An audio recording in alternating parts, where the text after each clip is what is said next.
Akalar, oldin esinglarda bo'lsa shu coffee shopda obzor qilib bergandim. Bugun esa 24 soatlik shunaqa marojniy sotadigan do'konda obzor qilib beraman. Sotuvchisi yo'q.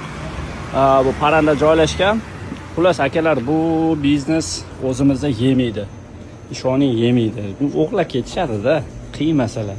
Sotuvchisi yo'q. Asosan bu yerda marojniylarga urg'u berilgan va kanselyarskiga, ya'ni bunaqa magazinlar odatda maktab, bog'cha shularni yonida joylashgan bo'ladi.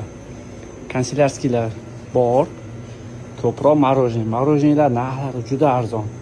Yemoqchi bo'lsanglar, albatta tarkibini tekshirib yeyishinglarni tavsiya qilamiz. Bu biznes baribir o'zimizda yemaydi, jigar. Men o'sha oldindan marojniy olib oldim. 15.900 bo'ldi, bir 15 tacha marojniy oldim. Puliga arziydi. 1000 won, 1,5 ming, 2000 won maksimum shunaqa.